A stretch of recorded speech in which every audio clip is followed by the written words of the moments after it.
Yo, how's it going, YouTube? And in today's video, we'll be going over an updated deck list for Ace. But before we do that, I'd like to thank everybody for the 100 subscriber mark. I appreciate that so much. It's very encouraging and very much makes me want to continue trying to provide good content for everybody who comes along and watches the channel. So thank you to everyone who subscribed thus far, and I appreciate you joining me for the journey. But nevertheless, let's get into this Ace list, which you guys came in here for. So I took a little bit of break from Ace because he's very big brained and can be a little irritating to play because you have to sequence everything perfectly with this leader. This is a leader where one mistake or one sense of error and you were just set very far behind, or you're just going to lose. Point blank, period. Not an easy leader to play, as I'm coming to find out. Like I said, it takes a lot of like little nuanced things that you have to do to make sure that you can win. But in a lot of my test playing with this leader, especially against the meta, it's never been a blowout. It's never been a point to where my opponent has just beat the ever loving flumpe out of me. You know what I'm saying? Like it's a close match at every time that I do play the game with this leader. I am going to say that the reason I haven't been doing so well with it is because of a piloting error, but it's just me not being that good with piloting the deck. But I am slowly trying to make a much more competitive build because, again, this deck doesn't do too bad into the meta. Again, if you pilot it just right, then you're gonna do pretty well. We're gonna go over the updated deck list here first, and then we're gonna go into the matchups and how to play some of those matchups and just how it works for you in general. But the 3/3 Luffy has not changed, although I do want to increase up to 4 of the Rocket Luffy, because Rocket Luffy comes in handy a lot of your matches where you're where it gets rid of a lot of smaller chunk blockers. In black, it can help get rid of like Kuzans and Brooks and little niche creatures like that. And even on your opponent's turn, if they do swing into you, this could also help you get rid of a Barcelino if your opponent plays it. So like really good card in the deck. You definitely should be at 4. Once I tinker with the deck a little bit more, I'm gonna figure out what I would like to take out. I almost want to go 2, 4 because of how valuable this card can be in a lot of decks. Like as long as you're not basically playing against yellow, even yellow it has its uses and versatility, or purple, and even purple it has uses and versatility. But those two decks more in particular put such high bodies on board that he doesn't have that much use against those decks. But he is really good in most decks you play against, like a green, blue, every color, you know what I mean. That Rocket Luffy is putting in work. We are going to go ahead and play 4 of the baby Luffy, obviously, because you need to play 4. We are playing 4 of the blocker ace steel. This blocker ace is so pivotal to the deck.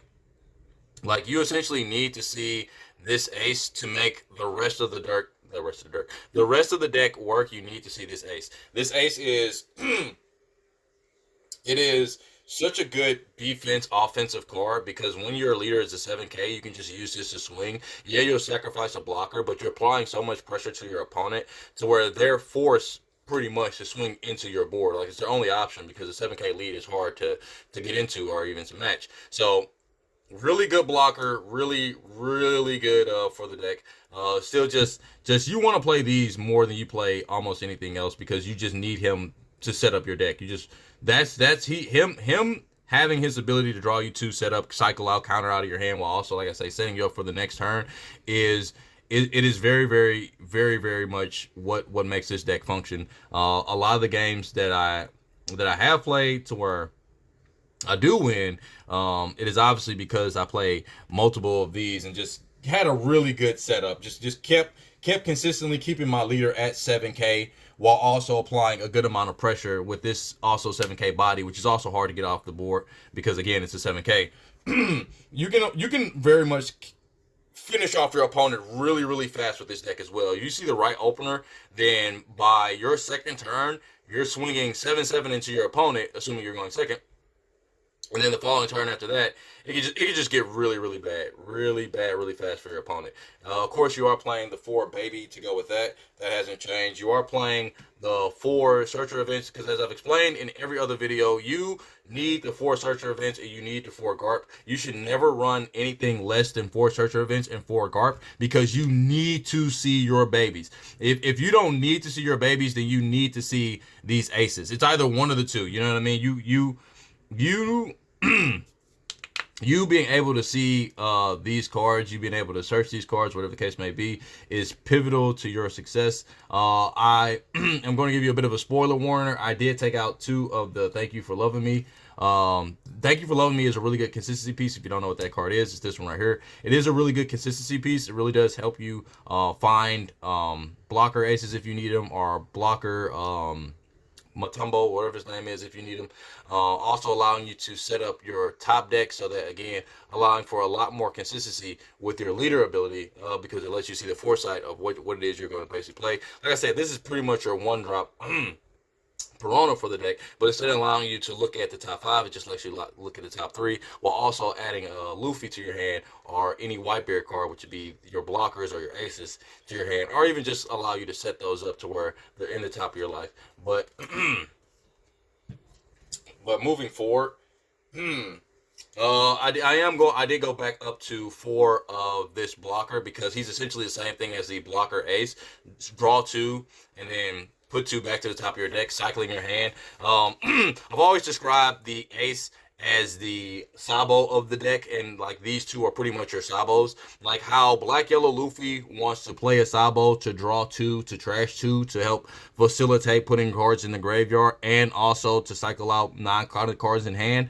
These 2 essentially do the exact same thing by allowing you to top deck the cards as opposed to put them in the trash. So they really are the exact same thing. You just, instead of trying to get them to the trash, you're just trying to put them on the top of your deck so that the next turn you draw what you want and then be able to use leader ability as you want to, as you need to use it. So that's one of the reason why you're playing 4 of these. Like I said, these are your biggest consistency pieces right here. These are the cards that you pretty much want to see every single game. Aside from your babies, these cards are the only other cards that you want to see every single game because they're the only cards in the deck that allow you to set up your top deck. Again, without the Thank You for Loving Me, which I was playing it too, but I'm not currently playing in the deck. You don't have that consistency piece to set up for leader. You can blind leader, and that's completely fine. You'll probably hit something. There's nothing wrong with blind leadering, especially if you have 2 babies in your hand and your opening hand. Blind leadering is totally fine. If you see something, you see something. If you don't, that's fine. You could just go higher or make some sort of different line of play. Because your levels in here are 2, 3, 5. I don't think there are any 4s in the deck. It does put you in some awkward curve situations, but it also puts you in some perfect curve situations as well. We are playing, that's the brother package of the deck. We are playing still 2 Gravity Blade, Raging Tiger, because you need these in your green matchups, you need them in your black matchups, and every other matchup is fine. The Dofi matchup is fine, but you can with relatively ease control the Dofi board because you're always swinging with a 9k base leader and you'll probably have a 7k base swinger, and you've got your Luffys to help mitigate their board. So this deck into Dofi actually isn't that bad because, again, like I said, you can do a really good job at mitigating Dofi's board. But again, these cards, you really need to see these against like black and green more particularly, because green, let's say if you're playing against Bonnie and or Carrot, they're going to have Cavendishes, they're going to have Carrots, they're going to have Basil Hawkins. All of those, this cards will deal with. Black, Yellow, Luffy, they're going to have Sabos, which again, this will deal with and put a very big dent in your opponent's plans, because losing 2 Sabos to the bottom of your deck is very detrimental to that deck and very much cripples it very hard. So you want to run 2 Gravity Blade. Like I said, it's just one of those cards that you like need to run in blue because it's just so effective against every single deck that you can play against, and it takes a lot of pressure off of you and puts a lot of pressure on your opponent, especially if you're not playing against black and you still have your board, which Again, it means that your opponent is just in a very hurtful position. This can be a very, very oppressive deck. We are running two of the Charlotte Pudding. I do want to go up on the Charlotte Pudding because of how effective the Charlotte Pudding is in this deck. It is very, very useful to have this card because it means that your opponent can't they can't play it safe, and they can't play it aggressive. You know what I'm saying? They can't be greedy. And you know what I mean? Because it's like if I'm greedy and I get pudding, I'm in a bad position. If I'm not greedy, then I'm just gonna get my face pushed in. But like most of the times that I'm playing against my opponents, they're greedy. They keep a lot of cards in hand, which is why I say you probably want to play three of these puddings as I'm coming into test play. But again, I'm still trying to tweak this deck to perfection, to the absolute best that it possibly can be.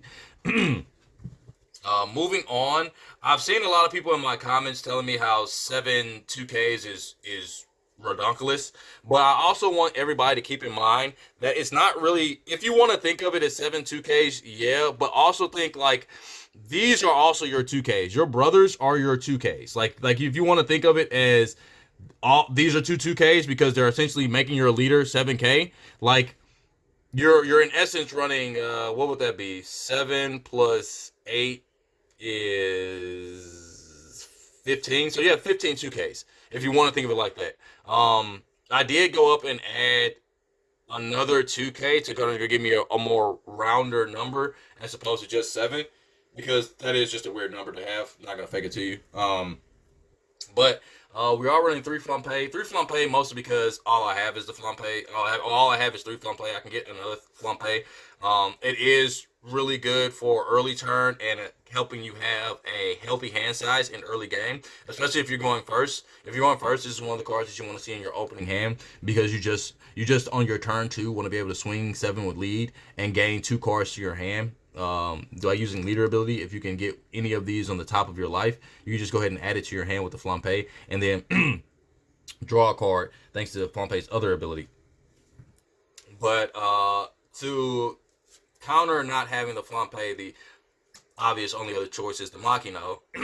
Also being a 2K counter, but also having the same ability of allowing you to take the top life or bottom from back to your hand and allow you to look and rearrange your life. This can actually come in handy when you have brothers in your life and you don't necessarily want to use leader ability, but you kind of sort of want to delegate your Dawn somewhere else, or you just don't have enough Dawn to do all of these things. This is a really good card for allowing you to just look into your life and see if, like I said, those brothers are there to where you can go ahead and delegate those Dawn a little bit differently and try and either spread them out more or just centralize them. Whatever you need, it just allows you that versatility to be able to do that. But this also does increase our 2K count to 4, which again helps you stay alive a little bit longer. But again, that means that we are running, in essence, 4, 8, 12, 16. We're running 16 2Ks if you want to look at the brothers as your 2Ks. The next 2 cards we're running, and I'm very up and down about this. My original list did have this set up like this, and I might take one of these 2 cards out. But we are running one Gum Gum Red Rock and 1 Boa Hancock. Now, I was originally running 2 Boa Hancock with no Red Rock. Well, originally I was running 1 Red Rock, 1 Boa Hancock, and then I went to 2 Boa Hancock. But then I realized like Jack is such a problematic card that there's a lot of decks where this Boa Hancock will help you in the game, pressure your opponent enough to be able to, like I said, just the next turn try and just go for lethal, or just having a big body like this just really helps. But being able to remove a body in this format is so much more effective that a lot of the times I don't even find myself playing the Boa when I have an opportunity to play the Boa, because it's I'm not going to say it's not going to do anything for me, because there is instances where it will keep you in the game just that tad bit longer, and like again, in turn, apply that pressure that you need to apply to your opponent. But sometimes you just need to get that bitch out of there. You know what I'm saying? Like I said before, Jack is a very problematic card, and just not have and trying to spend a lot of Dawn on KOing a Jack means you essentially lose a turn. I mean, you could attach 6 Dawn to your lead and swing, and pretty much that get rid of the Jack. But if they got blockers, you're not going to be able to get rid of it. And also, like, just being able to bottom deck it so your opponent doesn't have recursion or access to it again, whether it be in green or red or black or whatever the case may be, where they can grab those cards back. This helps keep them from being able to do that, which again keeps a lot of pressure off of you, ruins your opponent's tempo. You know what I mean? Just takes a lot out of your opponent. Like your opponent goes into a jack, and then the very next turn you red rocket. They just lost that turn. That entire turn went to shit. I mean, it didn't because they probably popped something with the jack, but but again, you rather have it off the board. I did wind up taking out the Edward Newgates. The Edward Newgates I liked. The Edward Newgates were cool, but it became extremely situational. Like Edward, don't get me wrong, it always worked. It always stopped my opponent from attacking me. Like a Max C, they're gonna stop special summoning. There's been a bunch of matches where I've been playing against black and they low key needed to swing with their Brooks to be able to reduce my creature to be able to pop it. So there have been, like I say, niche situations to where the white beard does work, but it's niche and it's not as consistent as I thought it originally out to be. So instead, we traded out the 2 white beards for 2 blade slice. The blade slice are incredible in the deck. They are absolutely amazing in this deck. They help you in games. Like Gravity Blade, sometimes you need the Gravity Blade to help you in the game because you need to push 2 blockers off of the field. But sometimes your opponent just has one blocker that you just really need to get past to end the game. And most of the time, that is a cost 4 or lower blocker, like a Rebecca, Rosa Dante, a lot of little small blockers that people play. Doflamingo. Like, you can just play this Blaze Slice and rest that blocker, and on your turn, like, your opponent pretty much knows they're done. Like, you can wait for your opponent to play a blocker and then Blaze Slice.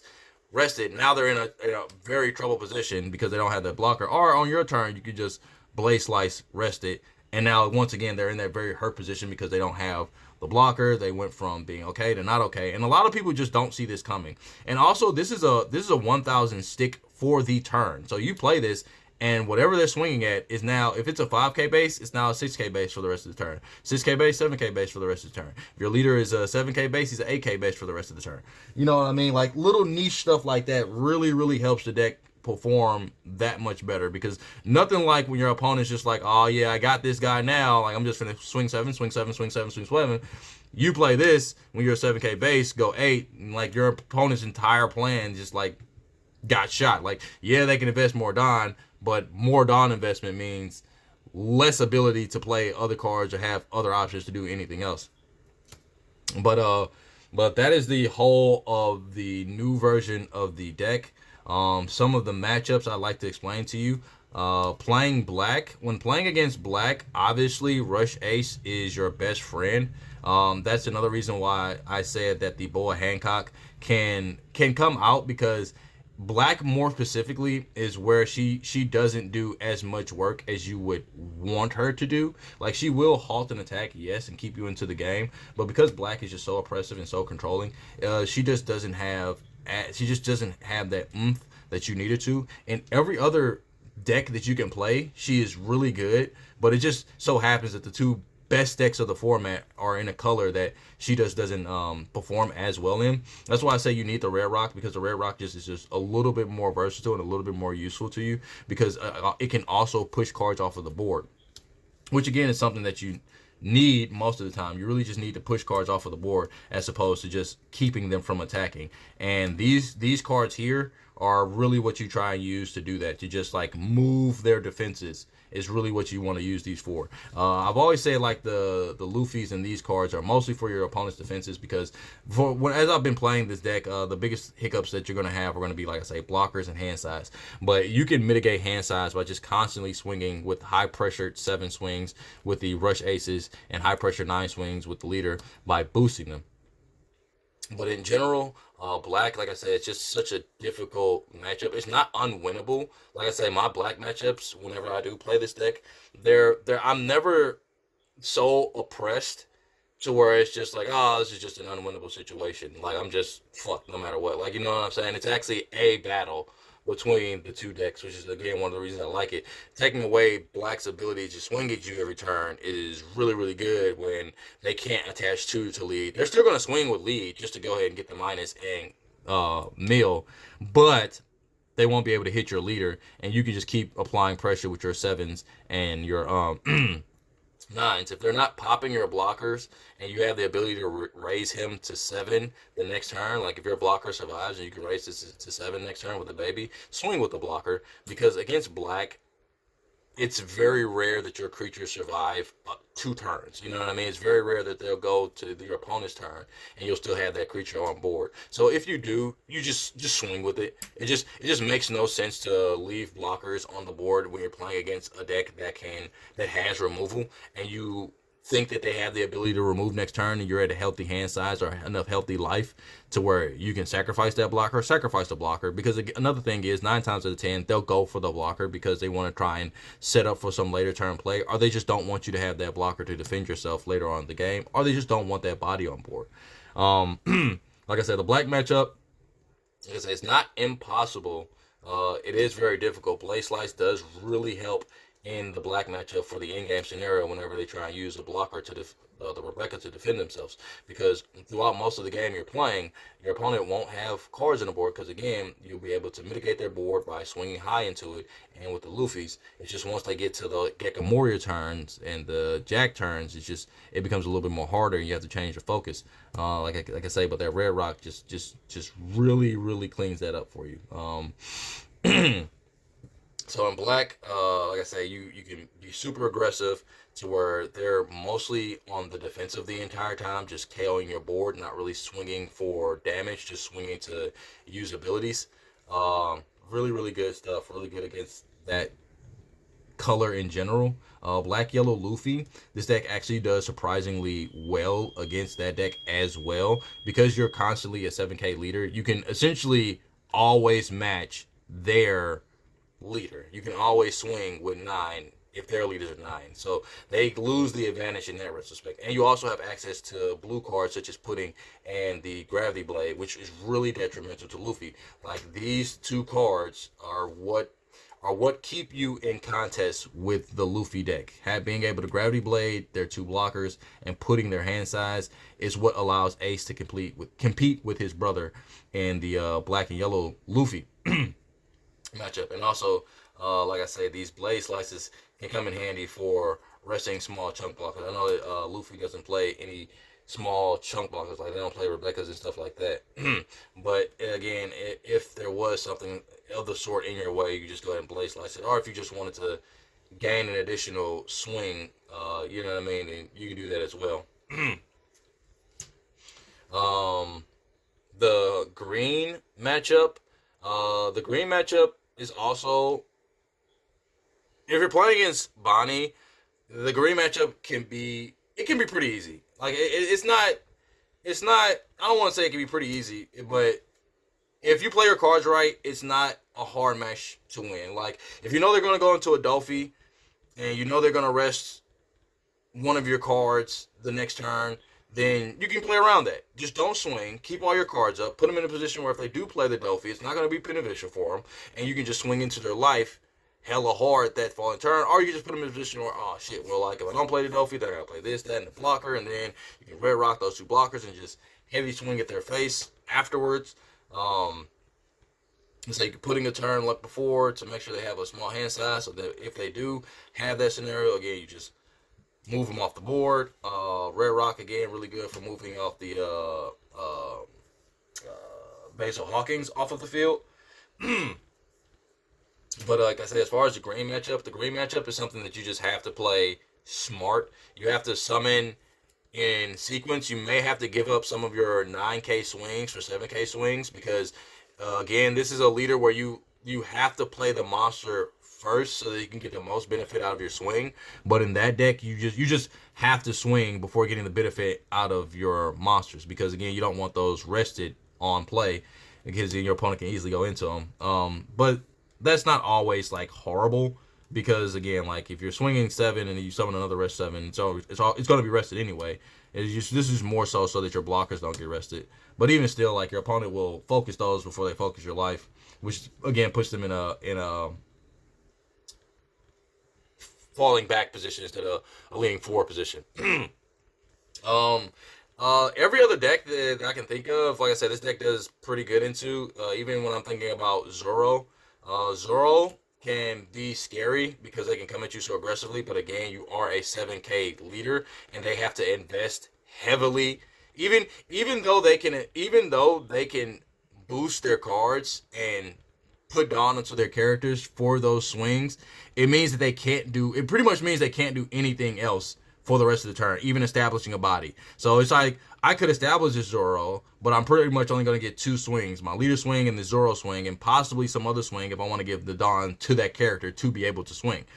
So again, your Zoro matchup isn't so bad, and because again they have such weenies, you can just swing into the weenies or just pop them with the Luffy. Whatever they don't swing it with, you just pop with the Luffy, Gravity Blade, everything else off the field, and just swing into them. So like that matchup isn't too hard either, because again you've got these multiple blockers that you play. Seeing as one of your featured creatures is a blocker, that's another thing that makes this deck so good. Like I say, one of the main creatures that you're searching with your searchers and with your leader effect, which makes the deck so good. It's a very consistent deck once you learn how to play it. I like the deck because of its what I like to call meta consistency. Like, it has the consistency of a meta deck, and it almost has the same power as a meta deck. It just requires a strong pilot to be able to use this deck. This is not one of those I pick it up, I play the cards, it all works for me decks. This is really much you got to think every turn, every play that you make, so that you're making the most optimal play for the turn that you have. But yeah, I think that's it. I don't know if I did miss anything. If I did miss anything, I'm pretty sure you guys will let me know in the comments. You're pretty good about that, which I don't mind. You know what I'm saying? Anything to help me help y'all, I'm with. You know what I'm saying? So that's the video. I think I went over everything. I'm imagine that I covered everything for you guys. If I didn't, again, just let me know in the comments. I don't mind creating more content to help you guys understand more things or whatever the case may be. But no, this is a really fun deck also. It's really fun, very big brain. Once you learn how to play it, it becomes a very, very, very fun game to play. Like, it's just the meta right now seems so stale. So like playing these like little niche decks is actually super, super fun, because you're not dealing with, like, again, the BS of the meta. But like I said, if you did want to try and make this meta competitive, I think it has a strong, viable option for getting that direction. I know that once the structure decks release and we get a hold of the Big Moms and the Teach, the deck becomes a lot better. Like, it becomes a lot more consistent when you have a creature that says every turn you get to attach 2 Dawn to your leader, on top of being able to place a card from your hand on top of your deck, which again increases the consistency of this guy by a trillion, making him just all the more better to play. But that was the list. That was the idea. That was, everything that you guys needed, or anything I could provide for you. We're going to be doing a lot more updates. I do have some videos, but they're like bad, not because I lost, but mostly just because like they cut off or bad audio quality or whatever the case may be. So I'm going to be recording some more. I'm going to be doing some commentary for you guys, so you guys have a better idea of how to play the deck and everything like that. I do have a video for you guys that I was thinking about releasing, but it's an incomplete video. Like, the game cut off 17 minutes into. I can't show you the 17-minute video, and I can show you some of the errors and mistakes that I made while playing, which again can help you guys out. But that's the video, and yeah. Deuces!